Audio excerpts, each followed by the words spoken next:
ಮಾಡಿ 1986ನೇ ಇಸ್ವಿನಲ್ಲಿ ಅವರಿಗೆ ಅವಾರ್ಡ್ ಮಾಡ್ತಾರೆ. 11,700 ರೂಪಾಯಿ ಅವರಿಗೆ ಪಾವತಿ ಆಗುತ್ತೆ, ಅವರು ತಗೋತಾರೆ. 1997ನೇ ಇಸ್ವಿನಲ್ಲಿ ಸಾಕಮ್ಮನವರು ಸಿದ್ದರಾಮಯ್ಯ ಸಾಹೇಬರಿಗೆ 70/4A ಜಾಗದಲ್ಲಿ 10 ಗುಂಟೆ ಜಾಗ, 10,000 ಸ್ಕ್ವೇರ್ ಫೀಟು ಇದೇ ಜಾಗ ಸಿದ್ದರಾಮಯ್ಯ ಸಾಹೇಬರಿಗೆ ಅವರು ಮಾರ್ತಾರೆ, ಕ್ರಯ ಮಾಡಿಕೊಡ್ತಾರೆ. ಎಲ್ಲ ದಾಖಲೆಗಳು ನನ್ನ ಹತ್ರ ಇದ್ದಾವೆ. 1997ರಲ್ಲಿ ಅವ್ರಿಗೆ ಮಾರ್ತಾರೆ. 1999ರವರೆಗೆ 2 ವರ್ಷದ ಕಾಲದಲ್ಲಿ ಬ್ಯಾಂಕಲ್ಲಿ ಮೈಸೂರು ಮರ್ಚೆಂಟ್ ಕೋಆಪರೇಟಿವ್ ಬ್ಯಾಂಕಿಂದ ಸಾಲವನ್ನು ಪಡೆದು ಈ ದೊಡ್ಡ ಬೃಹತ್ಕಾರವಾದ ಮನೆಯನ್ನು ಕಟ್ತಾರೆ ಅವರು.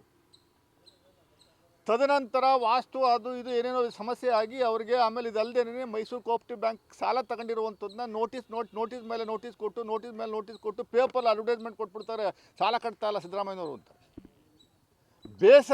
ಬೇಸತ್ತಿ ಅವರು ಅದನ್ನು 1999ನೇ ಇಸ್ವಿನಲ್ಲಿ 98 ಲಕ್ಷಕ್ಕೆ ಅಲ್ವಾ ರಾಕೇಶ್, 98 ಲಕ್ಷ, ಆಲ್ಮೋಸ್ಟ್ 1 ಕೋಟಿಗೆ ಈ ಮನೆಯನ್ನು, ಕಟ್ಟಿದ ಮನೆಯನ್ನು ಕೋಡೆ ಸಂಸ್ಥೆಯವರಿಗೆ ಮಾರಿಬಿಡ್ತಾರೆ.